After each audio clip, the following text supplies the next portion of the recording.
Então vamos lá. Essa coisa nova. Hoje a gente chega no fim desse tema que a gente tem falado, que são os caminhos para a espiritualidade, né? Então, só contextualizando, né, esse estudo que a gente está fazendo é intuição e destino. E a intuição se desdobrou em vários aspectos, né? E a gente, essa última etapa, falou sobre a caminhada espiritual. E a gente chega no fim, tanto da caminhada espiritual, quanto dessa parte de intuição. E a intuição vai levar o destino, mais ou menos o que a gente vai falar agora, né? Esse próximo passo é a busca da compreensão sobre o destino. E a gente encerra, então, essa primeira parte dessa caminhada sobre intuição e destino com duas coisas que a gente vai falar, que é sobre a iluminação e sobre a libertação, dos fundamentos do yoga. Vamos lá, vou colocar o slide, a gente fala um pouco, como sempre, né? Se alguém quiser fazer alguma interrupção, fique à vontade. Então a gente chega no nosso final dessa etapa sobre intuição, que é iluminação e destino. Bom, começa com uma frase que eu acho que é bem importante a gente analisar, né? Nada pode mudar o padrão do destino humano até que a entrega e a devoção seja tão forte que se esteja disposto a sacrificar esses padrões. Eu acho que esse começo já é um começo bem importante, né? A gente existe, né, numa perspectiva de... Até a Joyce comentou sobre a live, né, do Shiva Sutra, e nessa parte do Shiva Sutra fala exatamente sobre essa questão, né, de que essa consciência do universo como um todo, né, se expressa de diversas formas, né? E essa expressão, ela é cada ponto da existência do universo, seja ele grande, pequeno, seja um planeta, seja uma pessoa, seja um animal, uma planta, cada uma desses pontos que se expressam essa existência dessa consciência, né, ela tá preso a uma existência, a um destino. E esse destino está preso sob um padrão, que é o que a gente vai ver hoje, até vai terminar falando sobre isso. E esse padrão só vai conseguir modificar esse padrão quando a gente tiver disposto profundamente a sacrificar esses padrões no qual a gente está preso. Então, assim, vou tentar falar de uma outra forma. Esse padrão no qual a gente está preso agora, né, humano, ele é construído por desejos, né, aversões, que bem o Yoga Sutra coloca isso de uma forma. A mente, ela vai funcionar sobre dois aspectos: desejo e aversão. Aquilo que eu gosto, eu vou repetir, e meus sentidos estão buscando constantemente satisfazer esses desejos. Esse é um padrão muito forte. E aí, só para citar alguns, que eu já citei várias vezes, mas para retornando, né? Alguns desejos profundos: comer, alimentar, senão a gente morre; desejo sexual, senão a espécie acaba. E aí percebe que esses padrões são profundos. E aí, se a gente estender, são diversos desejos, né? De se autoafirmar, principalmente como ego, como existência. E aí a autoafirmação significa aceitação. As pessoas precisam gostar de mim, eu preciso ter reconhecimento, né? Percebe que eu estou citando alguns importantes, mas tem centenas de padrões, estabelecidos nessa nossa existência. E qual é o destino dessa existência? É simplesmente existir. A gente vai falar um pouquinho disso no final. Para que me liberte desses padrões condicionais, né, que está preso a desejo, eu preciso estar profundamente disposto a me entregar. E essa disposição tem que ser tão forte que eu sacrifique esses padrões. Existe uma coisa no yoga que é chamada de Mahavrata, o grande voto, os yamas. A gente, no curso de formação, quem está aí na formação, a gente vai falar sobre isso nesse fim de semana. Essa parte que é chamada de Sadhanapada no Yoga Sutra, né? A parte da prática. E aí, quando quando a gente está dentro nessa condição existencial, e um dos pontos do Mahabharata é Brahmacharya. Brahmacharya significa castidade, significa sublimar a energia sexual. E se você pegar diversos professores ou diversos livros, diversas fontes do yoga, vão colocar Brahmacharya como o controle da energia sexual. Significa você fazer sexo de forma razoável, né? De forma concebível, sem sair dos padrões. Né? Mas, na verdade, Shivananda ele coloca assim, Brahmacharya é eliminar ou sublimar a energia sexual, né? Conseguir se libertar desse desejo profundo. Por que eu estou falando isso?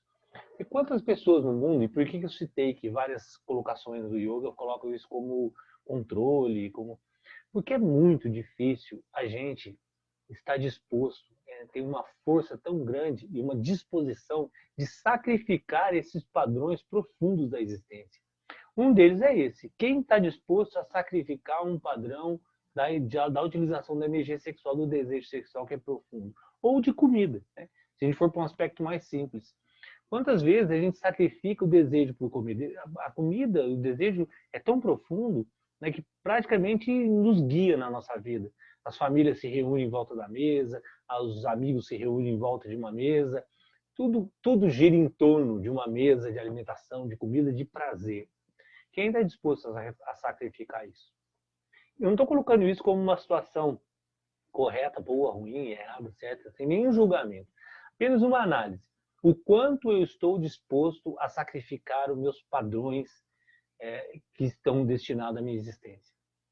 Se a gente parar para pensar dessa forma, meditar um pouquinho sobre isso, né, a gente vai chegar à conclusão que muito poucos dos padrões nos quais a gente está condicionado, a gente está disposto a sacrificar, está disposto a se libertar. E essa é a medida correta de mudar o nosso destino.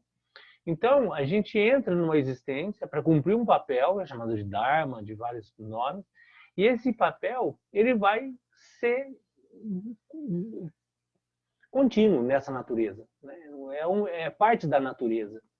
E aí, quando eu me coloco como humano, e esse é um dos grandes pontos, né? Se você pegar tanto a filosofia dos grandes, da Kundalini, dos chakras, né? Elas vão se desdobrar sobre esse aspecto de começar numa condição animal, né? E se desdobrar numa condição humana e buscar uma condição divina que você sobrepõe essa condição humana, sublima essa condição humana. Em vários aspectos, várias linguagens vão dizer esse caminho.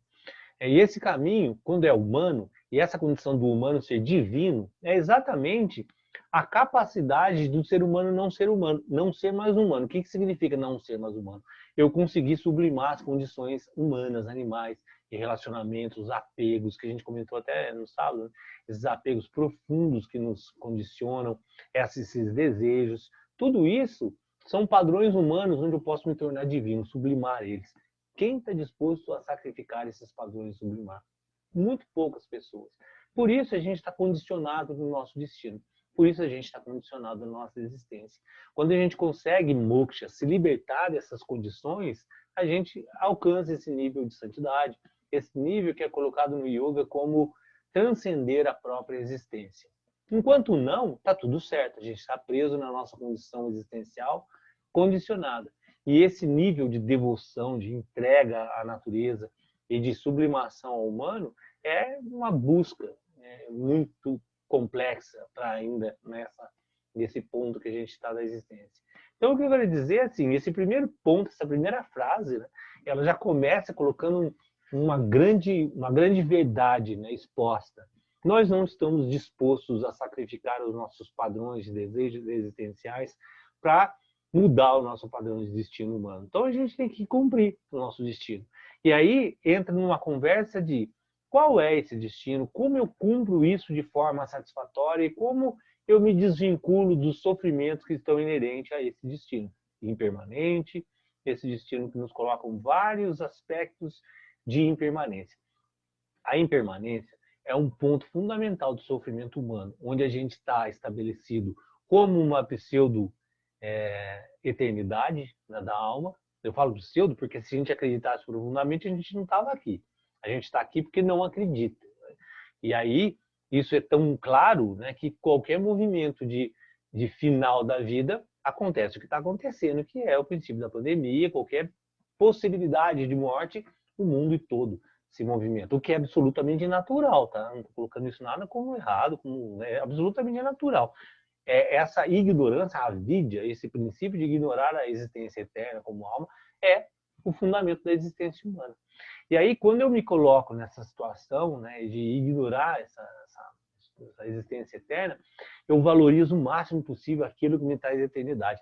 É interessante, né, fazendo uma parte, não é muito esse assunto, mas é interessante só colocar, por que diamante é um dos objetos mais caros do mundo? Ouro são um dos objetos que sustentam todas as economias das nações, dos países. Alguém já pensou sobre isso? Porque ele representa essa eternidade no qual a gente não quer nunca encarar e a gente está sofrendo constantemente pelo aspecto da impermanência.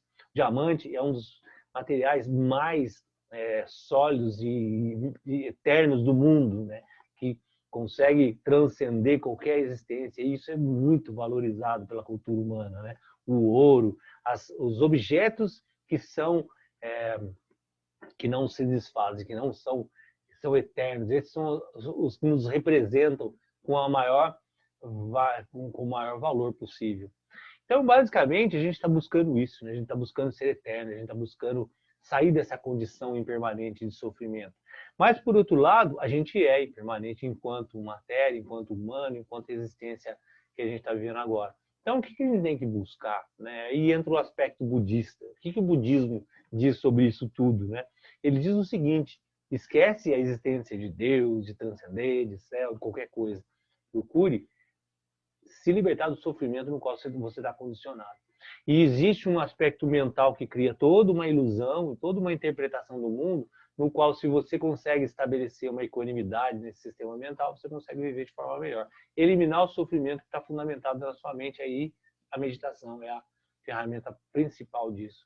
Então, essas escolas mais pragmáticas, como Niyaya, que a gente vai ver que no sábado também, Niyaya, que são as escolas que trabalham mais o aspecto agora, o que a gente tem que fazer agora para não sofrer. Então, muito do que a gente vai ver agora nessa parte do estudo é exatamente essa questão de entender que existe um destino, qual é o meu destino, e cumprir o meu papel de uma forma mais equânime, mais estável possível. Sendo que essa primeira fase já define. Eu não estou disposto a sacrificar os meus padrões de desejo e a minha existência. Eu estou disposto a viver da melhor forma possível. Porque se eu entrar nessa questão de sacrificar os meus padrões essenciais, eu já falo de um aspecto de santidade. Pelo menos eu digo por mim, não por vocês. Eu não tenho essa condição ainda agora. Então, as escolas de yoga trabalham com dois objetivos fundamentais: moksha, libertação, não só o yoga, mas toda a tradição védica, e segundo, iluminação, samadhi, que é a compreensão correta de uma realidade. Para as pessoas como eu, comuns, né, o que é libertação? Libertação é quando eu consigo entender que a minha existência é serviço. E aí, se você pegar todas as religiões basicamente, todas as grandes filosofias se fundamentam no aspecto do serviço, seva, da entrega, do doar, da caridade. Né? Se você pegar espiritismo, qualquer uma, né? Se você pegar, sempre é fundamentado no aspecto de dar, de caridade, de serviço, de essa inter-relação. Porque o serviço, ele é o princípio fundamental de troca de energia, do universo se movimentando, sendo que uma energia alimenta a outra para que se movimente. Eu vou fazer uma partezinha também, que não é a parte agora, mas que eu acho que é importante colocar, que inclusive foi o aspecto da live. É engraçado que as coisas que elas convergem, né, de uma forma. Eu sempre faço uma live que tem a ver com o que eu falo à noite, enfim. A estrutura fundamental do universo, sendo o aspecto vibracional, ela está muito além dessa compreensão da mente. A mente interpreta isso tudo, né? Então, eu não vou entrar nesse mérito para não ser longo, mas essa interpretação mental, ela sempre coloca valores, se coloca coisas que não são, né, a realidade, que são interpretações da realidade. Então, se você pegar o que o universo, em sua essência, é, né, um sistema buscando harmonia e uma troca constante. Como é que eu compreendo essa troca constante? Né? Inclusive, eu movo, meu corpo serve de alimento para outros seres e assim vai. Essa transformação constante. Criação, Brahma. A existência em si, Vishnu. E a transformação constante Shiva, né? Essa linguagem mitológica já dá esse resumo da existência. O que é essa troca constante?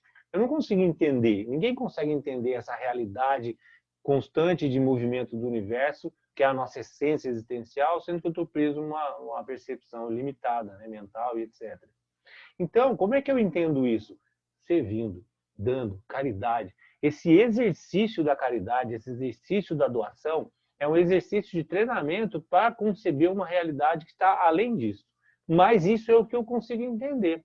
Esse é o meu nível de compreensão. Então, esse serviço, essa entrega e essa gratidão que liberta, o que é gratidão que liberta no universo? É a harmonia que funciona quando o universo está no seu sistema de troca, no seu sistema de troca natural. Então, as pessoas expressam, né, de uma forma de linguagem, de uma forma mitológica, de qualquer forma que seja, a gente tenta expressar essa existência mais profunda que é a interpretação que a gente dá a ela. Então, gratidão, amor, no seu sentido mais simples de amor, essa relação entre pessoas, todas essas expressões da existência, ela é uma tentativa de interpretação daquilo que a gente vive. Então, o que eu vou fazer? Eu entendo que a troca entre a existência do universo em si, independente de humana, né? Humana é a mais próxima da gente, mas independente da troca humana, a troca é fundamental. Então, eu vou treinando isso. E se eu não treino, alguém fala, faça isso, que isso é o caminho. Seja caridoso, entregue, sirva, bhakti, em qualquer língua, em qualquer movimento, em qualquer... Alguém vai chegar e vai falar, faça isso, porque isso é o caminho da harmonia universal. E aí o serviço me traz esse sentimento de liberdade, no qual eu não estou preso na minha individualidade, na minha separação, na minha desconexão. Então eu começo esse movimento de troca e esse movimento que me traz harmonia. Se a existência é sati, a realidade, Chita, uma consciência que experiencia essa realidade, e Ananda, a bem-aventurança, a paz, percebe que essa tríade que monta a existência, inclusive é tido que Brahman, Deus, é Sat, Chita, Ananda, realidade, consciência e harmonia. Então, essa consciência que está buscando essa realidade, ela busca eternamente se harmonizar no seu entorno. Então, libertação, para mim, para uma pessoa comum, é expressar essa troca constante, esse serviço cada vez mais desinteressado. Quanto mais desinteressado, mais gratidão, mais harmonia, mais essa roda funciona e mais eu me sinto livre e mais eu me sinto cumprindo o meu papel e menos medo de morrer eu vou ter, porque eu estou fazendo o que tem que ser feito.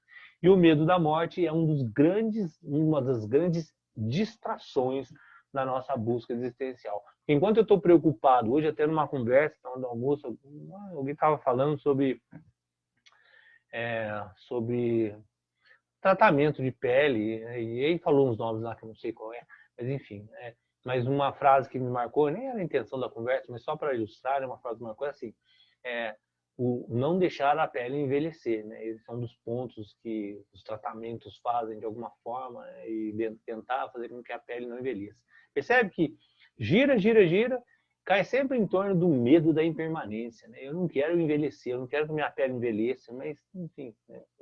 Você querendo ou não, isso vai acontecer. Inevitavelmente, todo mundo vai chegar no final, e o final da história eu conto para vocês, dando o maior spoiler, todo mundo vai morrer, né? Então, essa percepção, essa distração que a vida nos traz de tentar enganar a morte de alguma forma, né? Tentar ser jovem o tempo todo e tentar não achar que não vai morrer nunca, né? Isso nos tira, né? Isso nos distrai da verdadeira essência da existência, que é buscar cumprir o nosso papel durante esse período no qual a gente está experienciando o mundo através desse veículo no qual a gente está preso. E essa incapacidade de manter a mente concentrada e focada naquilo que deve ser feito, né, faz com que a gente não avance nessa curta estada que a gente está experienciando esse mundo para aprender alguma coisa através dele, né? O segundo ponto do yoga é a iluminação, né? Iluminação, e aí está colocado como uma mudança no coração, a rendição.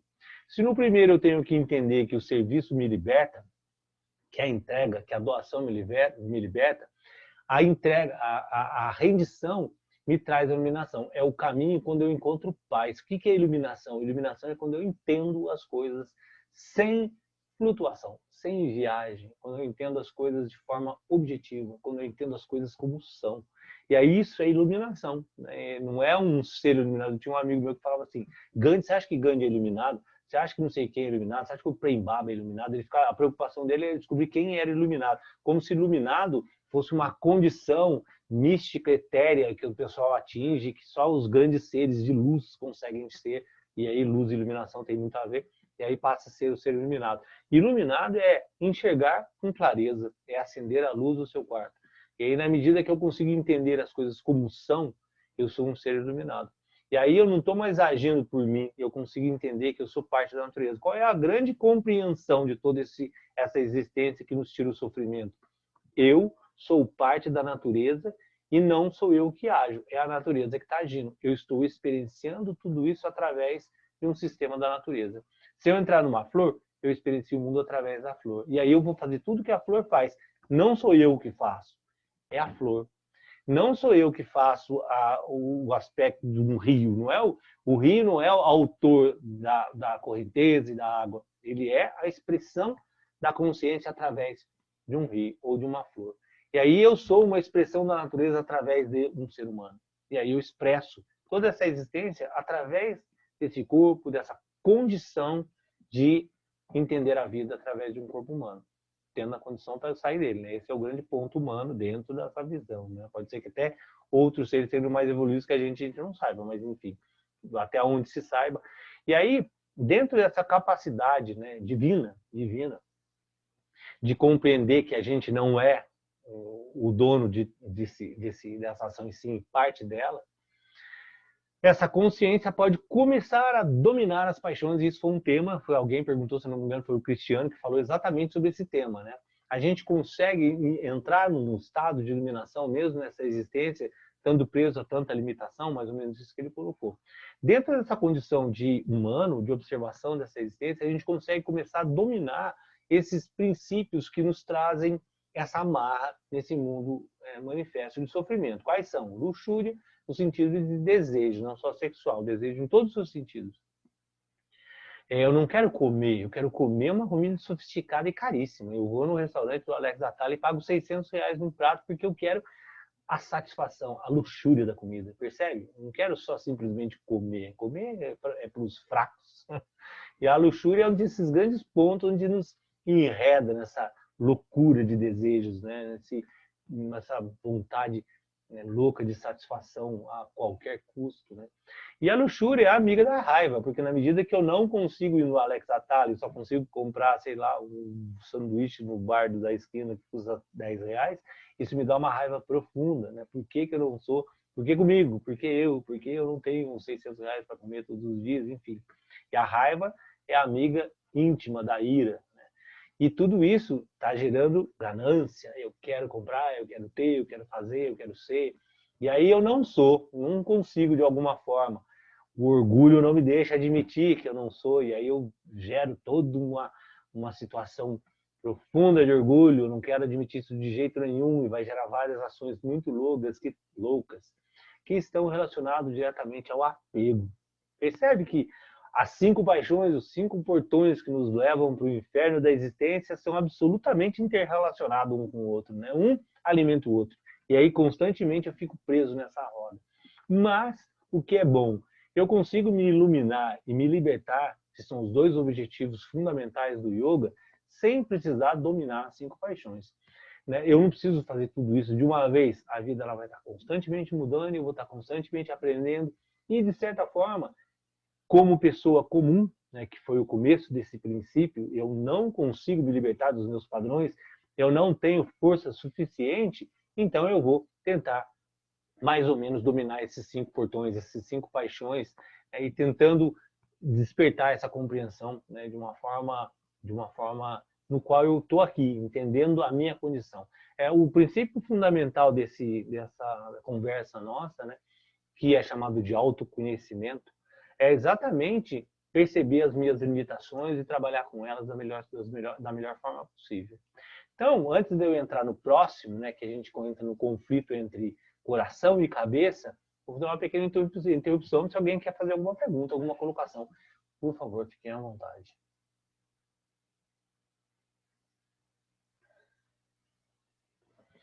Pode falar. Esse final de estudo é bonito, né? Eu acho bonito que eu mesmo fico analisando as lições que eu estou falando para mim mesmo no final. É muito interessante, né? Como é que a gente... Mas se alguém quiser fazer alguma colocação, fique à vontade, gente, por favor. Danilo, como é que a gente consegue, será que o processo do yoga, através de tentar dominar essas 5 paixões, esses 5 portões aí que leva a gente pro buraquinho? Qual a pergunta mesmo? Desculpa. Como a gente consegue isso? Isso, como que a gente consegue fazer esse autocontrole, Entendi. desses 5 portões? O primeiro passo é admitir as nossas limitações, né? É não tentar sublimar algo que eu não tenho condição de sublimar. Esse eu acho que é o passo mais importante. Que isso ocorre muito na questão sexual, que a gente vê os yogis, a gente vê vários setores que tropeçam nesse mesmo erro. O cara fala, eu sou um santo, eu controlo minha energia sexual, só que não controla. Ele não tem condição disso. E aí escapa para o outro lado, pedofilia na igreja, assédio sexual, vários movimentos que a gente vê acontecendo de pessoas que se escondem atrás de uma ideia, mas não tem a capacidade suficiente. Então, ao invés de admitir e utilizar essa energia de forma razoável, acaba extrapolando e acaba cometendo coisas absolutamente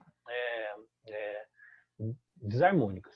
Então, eu acho que o primeiro passo, a gente deve admitir as nossas limitações, para que a gente não incorra no erro de colocar embaixo do tapete aquilo que não deveria ser colocado. Entendendo isso, a gente tem uma perspectiva um pouco mais clara de admitir quais são as minhas mais limitações. Eu não consigo controlar isso, consigo isso eu tenho muita dificuldade, isso eu não tenho. Se a gente analisar os 5 portões ali, a gente pode ter um panorama de quais são os mais problemáticos nas nossas vidas. Bom, entendendo isso, né, e não negando esse aspecto desses problemas, qual é o segundo passo? Treinar a mente. A mente é um cachorro.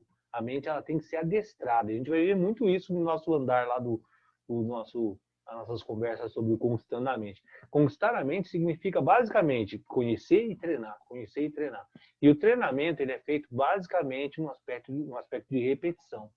Tudo na nossa vida é feito através de repetição. Então, o princípio de sadhana, de japa, de repetição em si, que é um dos instrumentos do yoga, é a base desse treinamento. Então, eu vou pegar alguns padrões, tentar alterar ele. Como é que eu altero ele? Primeiro, reconhecendo. Então, percebe? Se eu não reconheço o padrão, que é um dos princípios básicos do viciado, né? Se você chega um viciado e fala, ele é viciado, ele fala que não. Ele briga com você. Né? Qualquer viciado em qualquer coisa, a primeira atitude dele é xingar você dizendo que ele não é. Então, se não existe o reconhecimento, não existe como você alterar o padrão que você não reconhece. Então, esse princípio de humildade, de observação e reconhecimento é a base. Reconhecendo as limitações, os padrões, eu entro numa segunda fase, alterar alguns padrões. Eu preciso alterar alguns padrões. Como é que eu altero? Desenvolvendo um sadhana, um treinamento profundo e uma repetição sobre aquele para estabelecer um novo padrão. Percebe que eu estou recondicionando, eu não estou me libertando. Por isso a libertação é colocada como serviço, porque eu não vou conseguir me libertar nessa condição que eu tenho hoje, mas eu consigo alterar um padrão. E esse padrão, para ser alterado, eu preciso estabelecer uma prática profunda, repetitiva e constante. O que dá a base para que eu altere esses padrões de forma razoável? A minha mente estar num mínimo de estabilidade. Porque enquanto ela está aflita, né, que é uma palavra usada klesha no yoga, a aflição, a agitação mental me tira a possibilidade de estabelecer essas disciplinas. Você percebe as pessoas ansiosas, elas não têm disciplina em base, porque ela não consegue estabelecer uma repetição de um processo. E aí ela sempre está voltando aos padrões anteriores. Então, se eu não consigo estabelecer essa equanimidade, essa estabilidade mental, eu não consigo estabelecer rotina, disciplina e estabelecer novos padrões. Como é que eu estabeleço equanimidade? Com disciplina, e aí uma coisa autoalimenta a outra. Então, a prática do yoga ela se fundamenta basicamente nisso, disciplinando corpo, respiração e mente. Corpo, respiração e mente. Corpo, respiração e mente. Porque daí eu consigo estabelecer esse padrão mínimo para conseguir andar com o meu barco. E aí eu consigo perceber padrões, quanto mais a minha mente está estável, meu corpo forte no sentido muscular, corpo forte no sentido de suportar esses movimentos, né? Sistema nervoso, glandular, o veículo está forte. Não estou falando força no sentido físico só. Também, mas não é isso que ajuda. O que ajuda é estabelecer essa base. E aí essa base vai me dando condições de perceber e alterar padrões. Perceber, alterar padrões. Até numa última instância, em umas vidas posteriores, eu consegui me libertar deles. Percebe? No final, o moksha é se libertar desses padrões. Mas enquanto eu não consigo, eu vou alterando. Eu vou melhorando ele dentro das condições de percepção. Agora, o que é melhor? Para eu ter noção do que é melhor, eu preciso estar muito estável, porque senão eu estou entregue a desejo, a gente volta de novo nos portões. Porque se melhor é ser rico, eu brinco sempre nesse negócio de rico, magro e famoso, mas se a gente perceber, com muita humildade, se a gente entender, a vida da gente gira em torno disso, gente. A gente está preocupado em não ser gordo, ser magro. O magro aí pode ser um pouco mais, um pouco menos, cada um é um, mas enfim. É a preocupação constante, pelo menos para a grande maioria das pessoas, é a alimentação, não por estar saudável, mas por uma questão estética, às vezes é muito mais importante do que a saudável. E aí, ser rico, todo mundo quer ter dinheiro para poder comprar o que é, para poder pagar as dívidas. O rico também vai variar entre o que é rico, vai variar muito, mas todo mundo quer, de alguma forma, ganhar dinheiro. E todo mundo quer ser reconhecido, gente. Percebe que a vida se resume a 3 bases, onde eu brinco sempre, parece que está distante, mas é a nossa busca constante da existência, é ter uma aparência bonita, ser reconhecido pelas pessoas em maior grau ou menor grau, né? A fama aí vai depender de cada um, e ganhar dinheiro. É isso, se resume. Então, começando de novo a nossa conversa, nós estamos dispostos a libertarmos desses padrões? Nós estamos dispostos a sacrificar esses padrões condicionais à nossa existência? É isso. Não. A resposta que eu dou para você é não.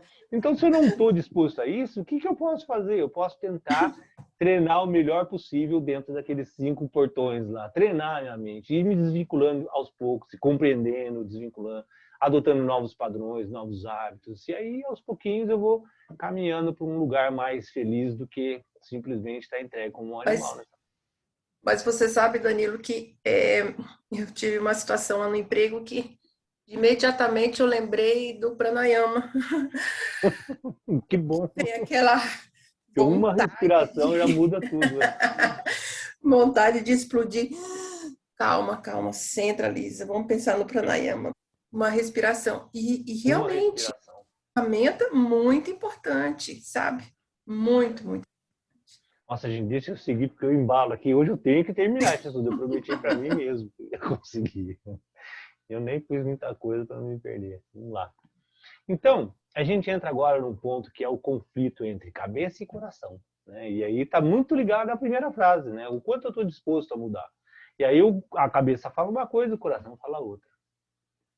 Uma colocação bem interessante. A função do coração é compaixão. E compaixão está envolvida aí todos os sentidos em relacionamento.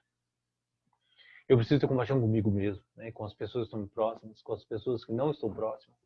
Enfim, a função do coração é desenvolver esse aspecto de compaixão, de ligação com o todo. E a função da cabeça é a capacidade de sentir o que está acontecendo com a vida e me colocar no aspecto de ajuda. Olha que lindo isso, gente.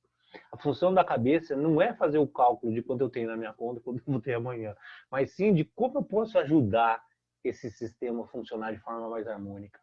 Percebe quando a gente coloca essa perspectiva de um sistema funcional, transcende um pouco essa ideia de caridade porque eu vou para o céu, porque eu sou um cara bom, porque é bonzinho. Eu preciso fazer com que as coisas funcionem de forma harmônica. O meu sistema próximo de mim, aquilo seja minha família, seja meu bairro, minha casa, enfim, o que for, o meu país, de alguma forma eu preciso colaborar e entender, e essa é a função da cabeça. A cabeça é entender, sentir o que está acontecendo com a vida, com as pessoas e ajudar esse sistema a funcionar mais harmonicamente. E a função do coração é gerar compaixão, é gerar esse sentimento profundo de conexão. Então, quando existe um conflito entre cabeça e coração, e aí percebe que a gente está num nível um pouco mais superior do que usar a cabeça simplesmente para satisfazer os meus desejos. Tá? Esse nível... onde que eu vi uma frase que... o começo do livro A Voz do Silêncio. Ele fala exatamente isso. Esse conhecimento é para quem não está mais apegado aos poderes inferiores. Se eu quero desenvolver a minha individualidade, quero ganhar dinheiro só eu e mais ninguém, quero, enfim, eu quero fazer tudo, né, que é um dos princípios, azar a natureza, azar qualquer coisa. Eu quero satisfazer os meus princípios de ideia de felicidade. Se é isso, tá ótimo também. Eu faço o que você achar melhor. Mas não é nesse nível que a gente está falando, né? Eu digo isso porque no livro está falando isso. Esse conhecimento é para isso. Se você não está aqui, esse livro não é para você. É só isso. Então, eu não estou querendo julgar que deve ser melhor, pior, que a vida é... Não é nada disso, mas né, essa compreensão de que a cabeça é para ajudar, ela é para quem entende isso. Quem não está entendendo isso, usa a cabeça para outra coisa. Cada um tem uma cabeça, cada um usa ela da forma que achar melhor. Quando existe esse conflito entre a cabeça e o coração, a gente procura usar o que antecede a mente, o que antecede a ação, que é chamado de intuição. Intuição é esse momento que a gente já sabe. Já sabe por quê? Porque a realidade ela é vibracional. E aí, voltando até eu falei isso na live agora. A realidade é uma vibração. A vibração ela é muito além do que a gente concebe ser essa vibração.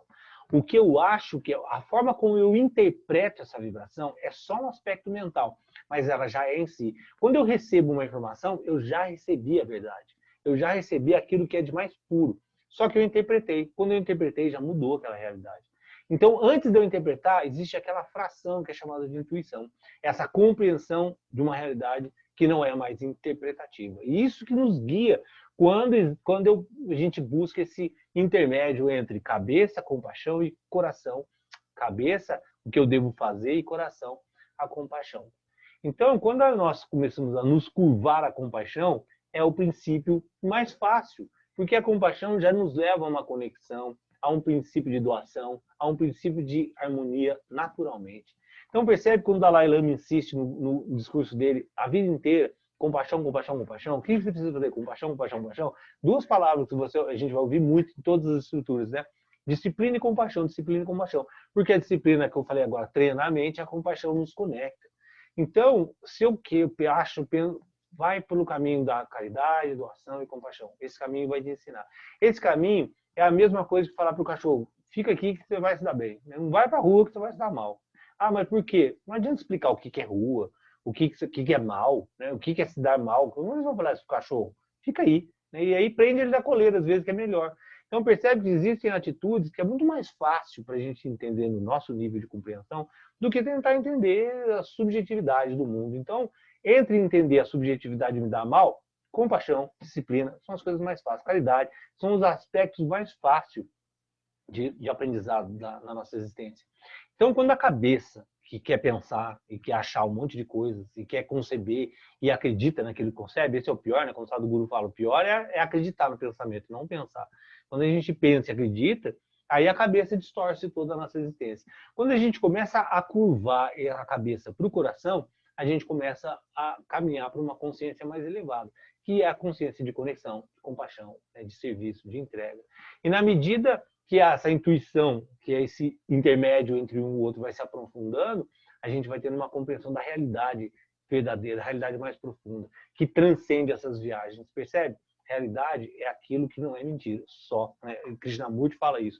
Não, Nisargadatta fala isso. Nisargadatta é um dos sábios adueitas, desses que não tem muita viagem, que não tem nada de viagem. Ele fala essa frase que eu acho que é muito linda. Né? Você encontrar a verdade é simplesmente você sair da mentira.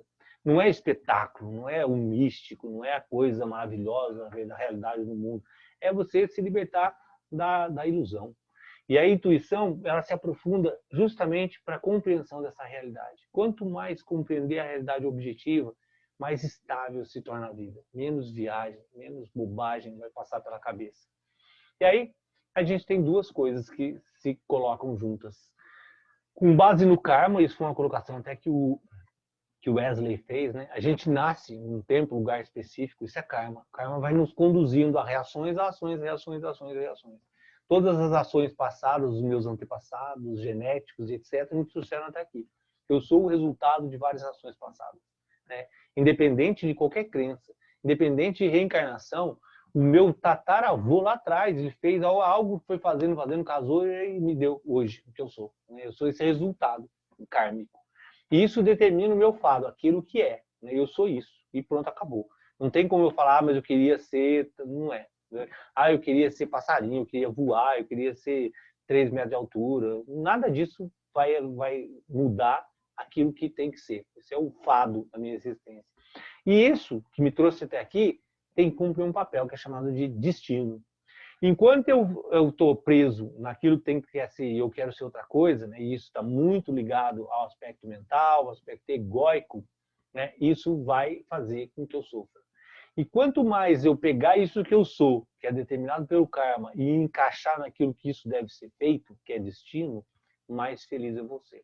Então o trabalho é evitar o fado, que é alterar aquilo que eu sou e ficar questionando aquilo que eu sou, e tentar escolher melhor possível o que eu faço com essa condição que eu tenho, que é chamada de destino.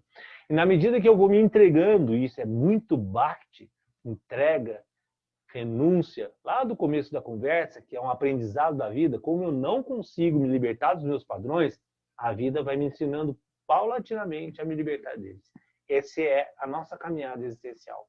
Aí eu não entendi nada disso que está sendo falado, eu não quero saber nada disso, o que acontece? Você morre. Percebe que não tem escapatória.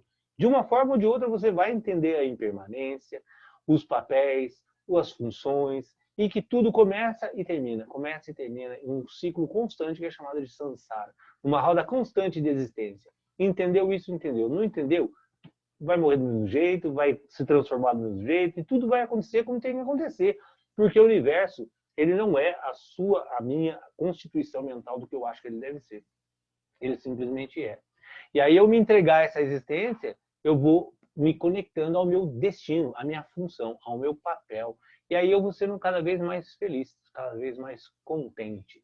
Então, se eu escolho fado, que é as ações kármicas, que eu posso, de certa forma, fazer uma coisa e colher um resultado lá na frente, e o meu ego se satisfaz, porque eu fiz hoje, deu certo amanhã, eu corroboro aquilo que eu acho que eu sou o cara. Eu faço porque eu fiz e deu certo. Eu planejei e cumpri o plano. Tem até uma frase, né, que várias linhas usam, né, que é que Deus dê risada, faça planos, né? Não sei de onde veio isso, mas eu já ouvi isso várias vezes.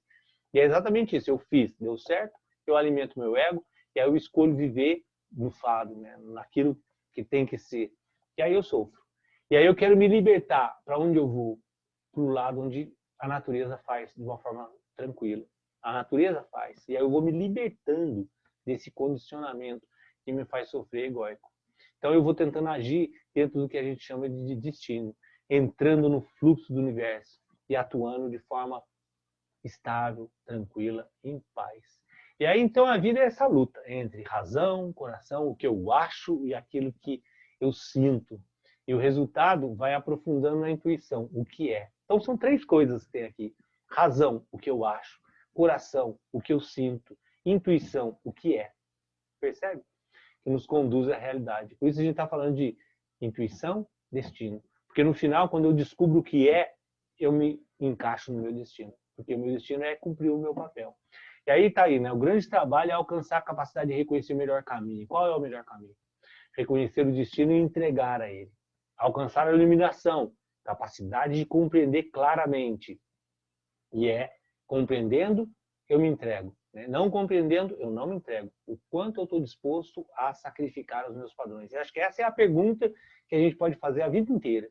Todas as vezes que você tiver algum problema, alguma tristeza, ou, enfim, preso em algum transtorno mental, qualquer que seja, faça essa pergunta. O quanto eu estou disposto a me libertar dos meus padrões? E o grande elo para essa rendição, o destino, está na compreensão de que eu sou parte de uma existência. E o destino, ele não é um propósito meu. E aí vem até naquele filme Soul, quando fala na vida não tem propósito. Porque o propósito ele não é individual. Né? O propósito não é uma construção egóica. O propósito da minha vida não sou eu que monto. O propósito é entender o meu papel, que é chamado de Dharma. E aí esse propósito não é meu. É um propósito no qual eu cumpro uma função. Eu cumpro o meu destino. Como eu coloquei esses exemplos, né? A flor, ela apresenta sua beleza e sua fragrância. Esse é o propósito dela. Querendo ela ou não. Se ela tivesse mente, como a gente, e tivesse capacidade de falar assim, não, eu não quero flor, não quero fragrância, não quero nada, eu me acho horrível, eu quero ser mais magra, eu quero ser mais bonita, eu não quero ser isso que eu sou, eu não quero ser margarida, eu queria ser rosa, né? Eu queria ser sei lá o quê. Esse cheiro meu é ruim, eu queria ter outro, você percebe? essa viagem acabou com a existência dela. Ela vai ficar eternamente sofrendo. E aí, quando ela se vê Margarida e se vê na beleza dela e a fragrância dela, ela se entrega, e ela se entrega ao destino dela, que é ser flor. Assim como o fruto se entrega no destino de ser alimento, assim como a luz se entrega no destino de ser energia, e assim como toda a existência do universo se entrega, fazendo o que no final? Criando uma harmonia, criando um sistema estável, apesar de todo o movimento, criando um sistema estável. E aí, cada um encontrando o seu papel, tá tudo certo, não tem mais sofrimento. E aí a gente entra no último ponto, né, que é a gente está aqui para prestar serviço. E aí percebe como tem todo o sentido absoluto de seva, de doação, de caridade, de serviço, porque a gente está aqui para prestar um serviço à nossa existência. A essa existência é única. Eu existo, eu tenho um papel. Qual é o meu papel? Eu não sei. Então, eu vou desenvolvendo esse conhecimento através da minha entrega, do meu serviço. E aí eu adoto determinadas linhas, linguagens, formas de entender e de trabalhar e de praticar esse serviço. E aí percebe que no Bhakti, o que se faz? Adota uma figura, uma estrutura ritualística e desenvolve esse serviço pregando no seu mais alto grau, entregando a Deus, ao universo, algo que tem de maior. Como eu entendo isso, cada um vai ser um. Mas a forma é uma forma mais amorosa, bonita, mais universal, menos individual. Quanto menos individual, mais bonito, mais universal vai ser, porque nós somos o universo, porque nós somos esse todo, nós somos um ser individual. Quanto mais eu me desvinculo dessa perspectiva individualista, mais sátua, como o Cristiano colocou, né? Mais sátua eu me torno, mais estável, mais harmônico, porque é isso, no final é isso, eu entendendo ou não, esse é o final da história. E aí isso pode ser entendido de diversas formas, missão, sentido, Dharma. E aí percebe que a gente já falou de Dharma, né, o ano passado, se eu não me engano, existem vários níveis de compreensão disso. O trabalho é um Dharma, cuidar da família é um Dharma, né, cuidar das pessoas é um Dharma. São níveis de entrega, níveis de serviço, níveis de compreensão de que no final eu preciso estabelecer essa harmonia no meu entorno, que é o princípio da busca final, né, e através desse serviço. E isso é busca por destino. Então, o que a gente vai entrar agora nessa parte final do nosso estudo? Entender um pouco de como é que a gente realiza isso, como é que a gente entra e caminha dentro do nosso destino. A gente já conversou muito sobre o aspecto de intuição, de todo esse sistema que nos busca a intuição. Achei bonito essa anterior aqui, que eu acho que resume muito, né? Mente, razão, coração, compaixão, conexão e intuição. É a realidade, é a busca da verdade, né? Entender o que realmente eu sou. E esses três pilares aí, né, se eu utilizar bem a minha mente, no sentido de ter uma clareza da razão, e aí me volta aquele aspecto de iluminação, de ter capacidade, equanimidade, observação clara, né? Se eu pego o meu coração num serviço profundo de compaixão, de conexão, né, no aspecto de realmente conectar, e se eu consigo desenvolver esse momento intuitivo de enxergar a realidade como ela é, aí eu começo a entender basicamente qual é o meu papel e buscando o meu destino. E é isso que a gente vai ver agora. A partir de segunda-feira que vem, a gente entra nesse aspecto de realização do destino, né? Que é o último estágio, essa conexão com o meu papel. E eu consegui, com 5 minutos de antecedência, terminar o que eu previ hoje, sem falar demais, que é o meu grande defeito. E agora fica com vocês, gente. Falem, perguntem essa primeira etapa que a gente terminou dessa compreensão de razão, coração e intuição na busca do destino. Danilo, eu fiquei pensando aqui assim, que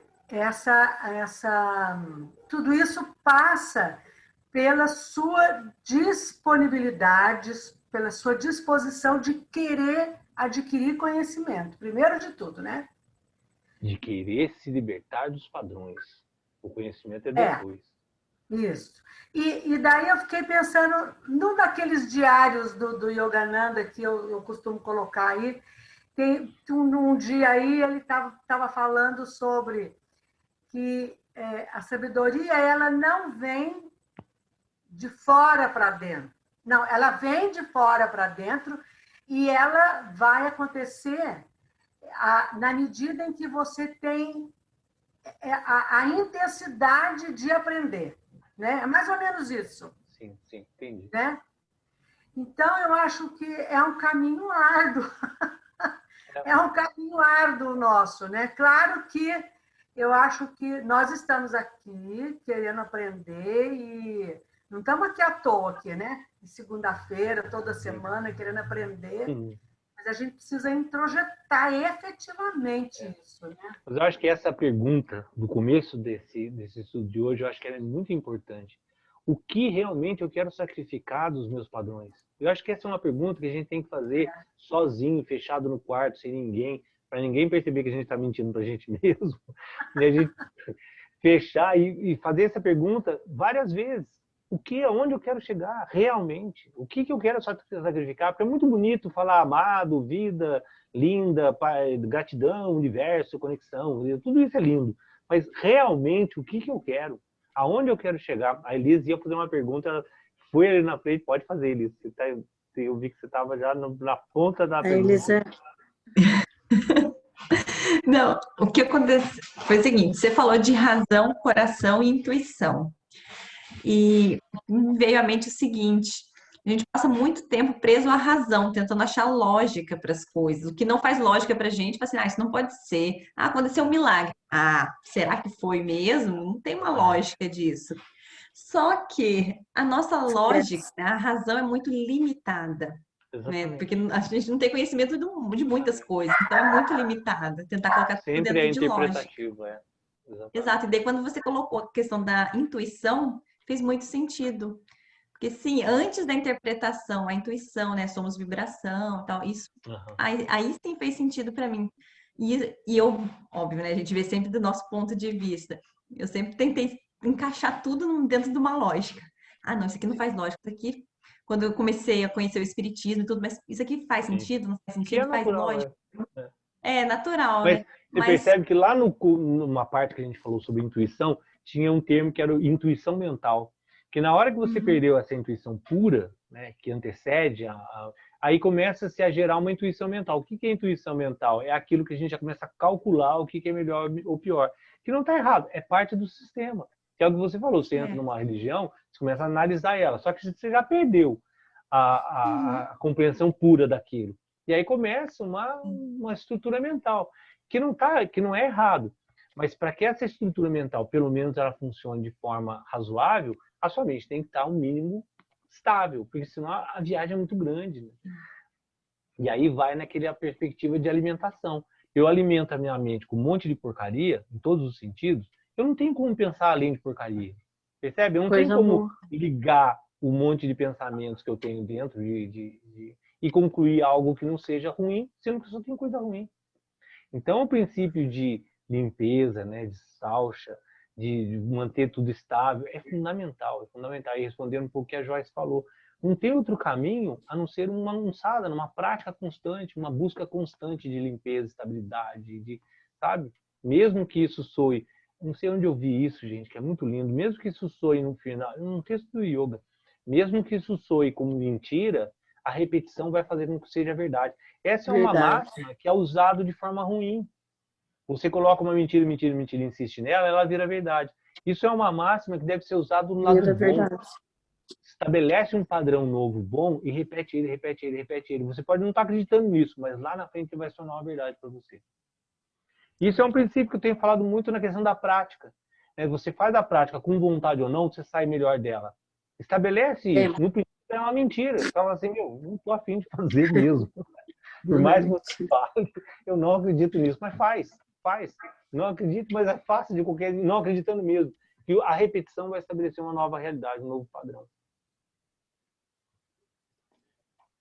Gente, eu falo que eu não vou falar, falando, fala vocês. Muito bom. Danilo, só verdade. Tem uma expressão que eu acho que você já deve ter ouvido em inglês, que é fake it till, como é que é? Fake it till you make it, que seria finja até você se tornar, né? Mais ou menos isso, você vai se enganando, né? E aí, de repente, você se torna, né? Eu acho que é mais ou menos essa ideia. Aí, numa hora, você vê que aquilo que você não acreditava, mas é a verdade, né? Eu que não entendi aquilo. Não quer dizer que eu não entendo. Mas aí o princípio da repetição é fundamental, que é o japa, né? O princípio do japa é isso. Repete, repete, repete, repete, que uma hora vai entender. Uma hora entra isso. de alguma forma. Danilo, Pode falar. dá licença um pouquinho. Eu estou intrigada aqui que você usou um termo, adestrar, e eu li uma frase hoje e ela ficou batendo assim, fala, se alguém precisa de religião para ser bom, a pessoa não é boa. Ela é um cão adestrado. Eu não vou saber ler esse nome, você provavelmente vai conhecer, porque Shagdud. Shagdud. Eu não sei, estou lendo letrinha por letrinha, mas eu acredito que ele seja algum desses grandes, né, nomes aí, você fala, pensadores, não sei qual que é o melhor termo. Olha, deu um nó na minha cabeça, porque essa frase, assim, na verdade, é tudo um pouco do que o Ellis Esley, né, falou. Vamos fingir, não é fingir, é brigar com a nossa natureza, e eu estou em dúvida da nossa natureza se ela é boa. Então, mas não. A natureza é. A nossa natureza em si, ela é harmônica, ela é boa. O problema é que a gente concebe toda uma estrutura mental e cultural que nos esconde isso. Isso é uma coisa que o Dalai Lama fala e é muito importante. Isso é um ponto bem importante que você tocou. Uma das coisas que a meditação tem que ser buscada não é silenciar a mente, não é encontrar uma paz pura, enfim, não é uma viagem mental que a meditação vai trazer e eu ser poderoso. Mas é através do silêncio. É quando você consegue silenciar por mínimo tempo que seja. Mas quando você consegue silenciar a sua mente, você vai encontrar uma natureza pura existencial. Essa é a nossa natureza essencial. Todo o resto é barulho. O silêncio, ele é verdadeiro. O silêncio, ele é eterno, ele é imutável. O que não é silêncio? É quando eu estabeleço algum barulho. Qualquer movimento que tire essa estabilidade, ela é uma desestabilização. No fundo, eu sou essa estabilidade profunda. Então, essa condição que se coloca que o ser humano em sua natureza não é bom, porque o bom, o ruim, é só uma concepção mental. Mas na minha essência pura, eu não sou nada disso. Eu sou a alteração disso, que eu me expresso dessa forma. Percebe o que eu estou falando? Então, essa busca lá no fundo, quando você está meditando e está em silêncio profundo e consegue achar esse segundo, ou essa fração de segundo de paz profunda, se apegue a isso. Essa é a nossa existência verdadeira. É essa profundidade de estabilidade pura, no seu sentido mais puro da palavra. É pura sem nenhuma contaminação, sem nenhuma flutuação, né, no yoga chamado de vritti. Essa condição que a gente tem que guardar. Qualquer outra coisa, ela é um movimento da natureza, o que é natural também. Não tem nada de errado, nada de melhor nem de pior. Mas a natureza existencial, ela é pura.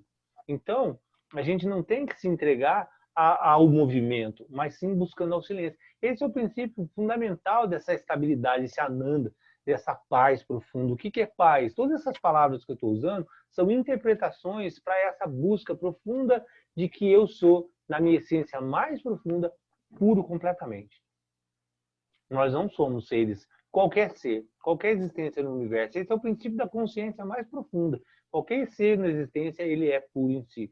O que se eu entender isso comigo, que é muito difícil, se eu entender isso comigo, eu desenvolvo a profunda compaixão por todos os seres, porque eu sei que todos os seres no final são puros, apesar de ter dificuldade imensa, principalmente hoje em dia, de entender que alguns seres são puros, mas eles são. Eu não tenho capacidade de entender, mas eles são. Porque eu não entendo nem quem eu sou, percebe? Essa colocação que você fez, Regina, ela é de uma profundidade filosófica, porque qual é a grande desconexão do mundo? Por que eu não consigo entender que um ser é puro? Porque eu não entendo o que eu sou. Essa é a maior busca humana. É a compreensão de si, por isso autoconhecimento. Porque enquanto eu não realmente me convenço, e aí volta ao Wesley, né? Me convenço verdadeiramente que eu sou puro, eu nunca vou acreditar que uma outra pessoa é. Percebe? Então, quando se falam em várias linhas psicológicas, né, que a gente é o espelho, as pessoas espelham, porque eu não acredito em mim, eu acho que eu não sou puro, eu vejo todos os meus defeitos e espelho o mundo dessa forma. É aquilo que eu coloquei. A vida é o espelho daquilo que eu tenho dentro de mim. A forma como eu me enxergo é a forma como eu enxergo o mundo. Então, não tem como eu enxergar uma pureza existencial externa, sendo que eu não consigo nem me ver externamente. Esse é um dos grandes pontos do Santos. Por que ele se despoja completamente do ego?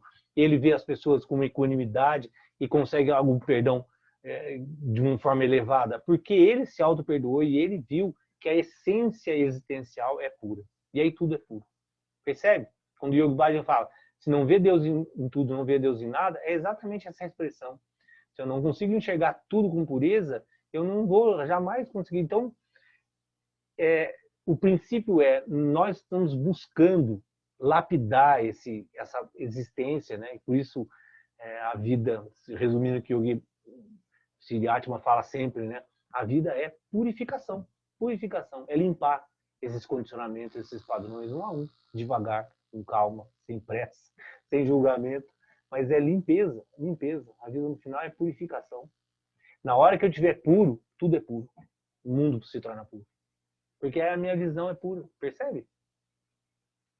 Parece muito filosófico isso, né? Muito além da nossa capacidade, mas se for camada a camada, você vai perceber que a gente vai eliminando um monte de loucuras. Se for aos poucos, né? Aos poucos eu vou me condicionando a esse aspecto de percepção, de autopercepção, de autoconhecimento. É autoconhecimento. Tem que começar o trabalho de dentro para fora. Não é exigindo que o outro seja o que eu não sou. Percebe? Isso é o grande passo que a gente dá na vida. Eu quero que todo mundo seja bom, ótimo, tal, só que eu não sou. Então nunca ninguém vai ser, né? Primeiro começa eu me entendendo, eu me tornando. Então essa colocação que você fez, Regina, eu acho que é uma das colocações mais profundas de toda a conversa, né?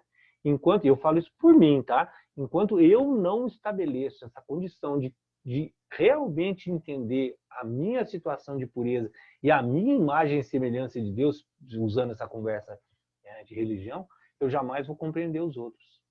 E religião, sim, é uma grande prisão para aquilo que a gente não tem capacidade, é uma grande muleta, assim como lei, né? Se eu entendesse as coisas, não precisava de lei. Se todo mundo entendesse o seu papel, por que lei? Lei existe porque eu não entendo, eu faço tudo que é errado, eu quero fazer tudo para mim, não quero saber de ninguém. Mas tudo isso está certo, não tem nada errado. Está tudo certo, né? Está tudo a gente fazendo o nosso papel de aprendizado, né? Tem que ter essas leis, tem que ter religião, tem que ter tudo. Te respondia, Regina? Não, eu nem tinha expectativa de uma resposta. Na verdade, essa frase me bateu, que eu tô até vou ficar um bom tempo perdida com ela, mas eu entendi o que você... Não, acho que eu não entendi não o que você está falando, mas tudo bem, é um caminho. Será que eu entendi o que você perguntou? Você não está respondendo outra coisa. Não, né? Na verdade não é para, assim, né? Quando eu coloquei, eu falei, será que o Danilo já leu, né? Porque eu vejo que você estuda bastante, a gente fica correndo atrás disso. Eu falei, nossa, será que ele já leu, né, alguma coisa nesse sentido aqui? Porque eu fiquei preocupada, né? Eu falei, mas como assim? Né? Eu, pelo menos, acredito, né? Sei lá se eu estou me enganando, viu, de que, na essência, a pessoa é boa. Né? Ela se perde na história, no sofrimento. Eu não sei se isso é também desculpa que a gente arruma para justificar não é. A conduta da não pessoa. É porque... Pode falar. Não, por isso que eu fiquei nessa dúvida, né? Olhei para essa foi a frase mas... mesmo? Deixa eu ver se eu entendi direito. Olha se alguém precisa de religião para ser bom, a pessoa não é boa.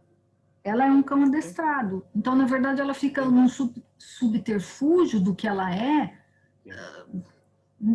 Religião aqui, né? Pode ser bem amplo, não é? Qualquer caminho, Exatamente. É provocativo, se a pessoa, assim. Mas é bem claro, se a pessoa precisa ainda é porque ela não é. Se eu preciso de lei é porque eu não consigo entender. Se eu preciso de religião é porque eu não entendi ainda. E isso está muito claro e é muito simples. Se eu estou nessa vida é porque eu não entendi. E esse é um passo arrogante que a gente nunca deve dar. Se eu estou aqui é porque eu não entendi nada. Se eu entendesse, eu não estaria aqui. Então, o princípio de utilizar a religião como uma escada e como um artifício é absolutamente natural. Não tem nada de errado. Porque eu não entendi. O grande ponto é, nós somos crianças espirituais. E crianças têm que usar dos seus brinquedos de criança. E religião é um brinquedo de criança. E não tem nada de errado, percebe? Não tem nada de errado a criança ser criança. Na medida que eu não consigo compreender aspectos mais abstratos da existência, eu vou utilizar de artifícios para que me ajude. E aí toda essa parafernália religiosa, no fundo, não deixa de ser coisas de criança. Que nós somos, que eu sou. Não falo nós, não estou colocando vocês, pelo amor de Deus. E daí recai no que você colocou hoje, né? Para avançar nisso daí, né? O que que eu quero sacrificar para melhorar, né? Para avançar nisso daí, né? Exatamente. A gente pensar. Vou ficar com essa questão na cabeça. Exatamente. Porque isso vai nos orientar muito no nosso caminho, né? Porque às vezes a gente está buscando coisas que a gente não quer. E essa batida aí que não cabe quando você está tentando se enganar, mas de uma forma errada. Não numa forma como você quer estabelecer um padrão e repete, né? Que é o que a gente tem falado agora. Mas quando nos chakras, se a gente analisar uma parte dos chakras, é bem interessante, porque ele fala no primeiro caminho, né, de integridade, faça e cumpra aquilo que você pensa, você faz. No segundo passo, para eliminar o medo, né, gera autenticidade, cumpra o seu papel na vida, né, aquilo que eu devo fazer, eu tenho que fazer. E no terceiro papel, no terceiro passo do Manipura Chakra, que entra o aspecto da preocupação. A preocupação é quando você não sabe que você é íntegro e não é autêntico. Colocando isso, porque quando você não sabe aonde você quer chegar, você não sabe que você faz as coisas erradas, não tem correção. E aí sempre vai gerar o princípio da preocupação. Alguma coisa vai dar errado, alguma coisa está errada. Mas eu não sei nem o que é. Então volta atrás e começa a gerar os princípios de integridade, autenticidade. Quer dizer, eu faço, eu cumpro, eu falo, eu estabeleço essa realidade de humildade, de compreensão. E aí eu vou usando os instrumentos. Esse ponto, Regina, que você colocou da religião, né? Eu acho que a gente tem que estabelecer assim, eu preciso de determinados instrumentos, ferramentas, brinquedos, qualquer coisa que seja para a minha vida. O qual é o mais pertinente agora? Eu vou usar. E aí a frase é totalmente pertinente, porque eu estou usando aquilo que eu não tenho capacidade de alcançar outros níveis. Então eu uso subterfúgios. E a religião é para isso. A religião não é fim, ela é meio. E não tem nada de errado, tá? E não tem nenhuma melhor que a outra. Cada um vai servir exatamente para o momento que eu estou vivendo. E para mim, né, a melhor religião para mim é a minha. Ou nenhuma. Ou qualquer filosofia que seja. Porque é o meu caminho. E não tem nada de errado. Então eu vou usar os instrumentos que estão.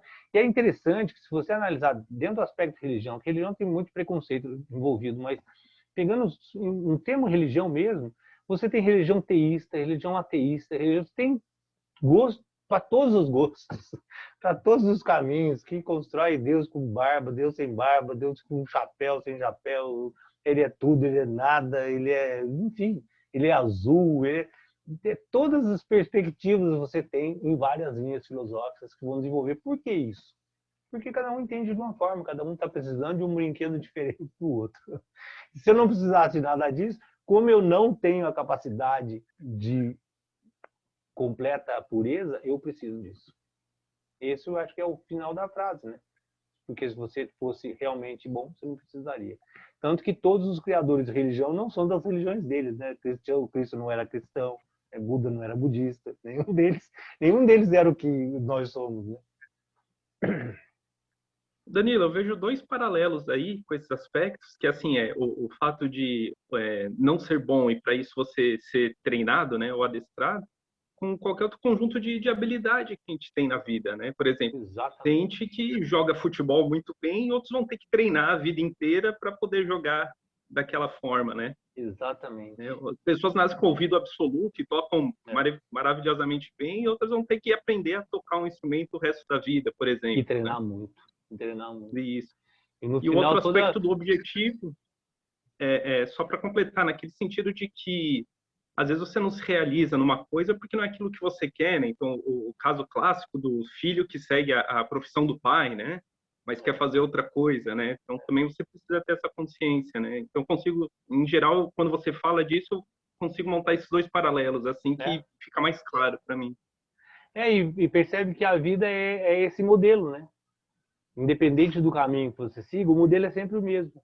É escolher um papel que você atribua melhor, né, que a gente pode chamar de destino, missão, o que for. É você treinar aquilo, fazer bem feito aquilo com uma forma de repetição. O modelo existencial não muda. Né? Só muda talvez o objetivo, a compreensão onde você quer chegar, quais são os padrões que você quer deixar para trás, mas o sistema é sempre o mesmo.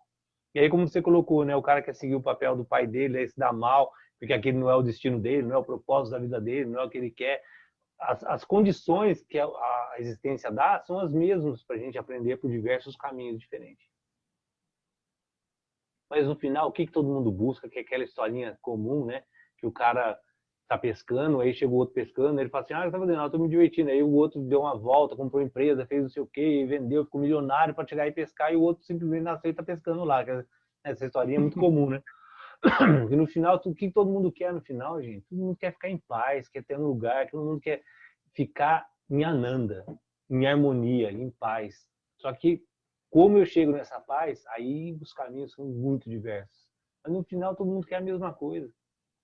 Todo mundo quer se relacionar, quer ter um ambiente harmônico, quer entregar e fazer coisas e doação e troca, percebe? Só que um quer doar de um jeito, outro quer doar do outro acha isso na relação de homem e mulher, outro acha em profissional, outro acha na religião. Mas no final, as estruturas que estão além dessas construções mentais, ela é a mesma, ela é a mesma. É um sistema buscando harmonia constante. E aí tem muito a ver com intuição.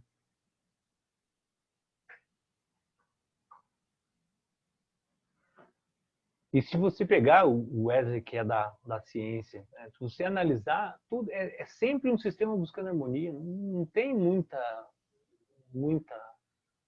maior, menor, né, um sistema de análise microscópica ou macroscópica. É sempre o sistema buscando se harmonizar de alguma forma. E aí quando você coloca uma mente no meio, atrapalha tudo. Não é entendimento do que é isso. Você imagina se todos os seres tivessem em mente, que bagunça que seria. Você vê como é que o universo é perfeito, né? Se tudo tivesse em mente e tudo interpretasse o mundo. Você vê que loucura seria o universo.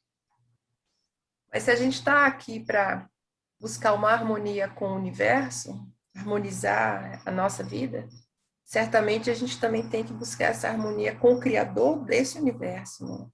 O objetivo Então, né? Então, porque essa perspectiva do Criador e da criação, e aí já passa a ser um aspecto filosófico, mas independente de haver um Criador e haver uma criação, existe um sistema funcionando. Se ele se autopercebe ou não, se ele criou, se existe um que criou e outro foi criado, aí já passa a ser uma interpretação, que não está sendo certo nem errado, mas a ideia é que atrás mesmo dessa concepção do Criador e criação, existe um universo funcional buscando harmonia constante. Ele é inteligente em si. Esse é um dos pontos védicos, né, do sistema. A gente vai ver nesse sábado exatamente essas 6 visões dos darshanas que interpretam diferentemente na parte do Vedanta, essa questão do absoluto, como é visto o absoluto na questão védica, que é muito legal também, que a estrutura védica ela dá todas as opções. Ela vai ter pelo menos 6 linhas diferentes de percepção dessa existência do absoluto. Que ele é uma coisa só, que ele é dual, que ele é criação e criador, que ele não tem criação nem criação, que é a questão budista, que não tem nada, é nirvana, simplesmente é uma viagem, tudo isso. E aí, é como estava colocando antes, né? A perspectiva de se abrir um campo de várias possibilidades é a nossa existência. Você escolhe um. Qual vai chegar à realidade? Não dá para saber, porque nós somos ainda muito limitados para compreender. Então a gente tem que se apegar, e voltando ao tema da Regina. Se eu fosse puro e verdadeiro e coisa, eu não precisaria de religião. Como eu preciso, eu tenho que escolher a que está no meu nível de compreensão. E aí não tem melhor, pior. É o que eu consigo entender. As possibilidades têm várias. É bonita essa discussão védica sobre o absoluto. É muito bonita. Porque você vai pegar os grandes sábios há milhares de anos discutindo todos esses pontos, contrapondo, e aí um contrapõe o outro, um faz a negativa completa do outro. É muito interessante quando você vê as linhas filosóficas, são linhas absolutamente diferentes uma da outra, tentando interpretar exatamente o absoluto. Isso é Vedanta, isso é exatamente Vedanta. Essa tentativa de compreender o que é esse tudo, sobre os seus vários aspectos. O duro é que, você sabe disso, quando você se apega a uma linha, é isso que o Sadhguru fala, quando você pensa e acredita no que pensou, acabou a conversa. Aí não para mais somente, porque você vai pegar um que pega uma linha e fala, não, essa é a verdade, essa não é, e pronto, aí você perdeu a possibilidade de... Não está errado também, aí você segue isso, se isso está certo, melhor, siga, mas você perdeu a possibilidade de ver de forma iluminada, de forma clara, objetiva, sem emoção, equânime. Tudo está aberto, percebe? É aquela questão da pedra no lago. Quando a mente está em silêncio e você joga uma pedra, ela se expande completamente. Mas precisa estar em silêncio. Nossa, gente, hoje a gente está embalado aqui. Professor, peço licença aqui para rapidamente fazer um comentário sobre a frase, né, que a nossa colega citou, né, que é a religião muitas vezes pode ser como um sistema de adestramento, né?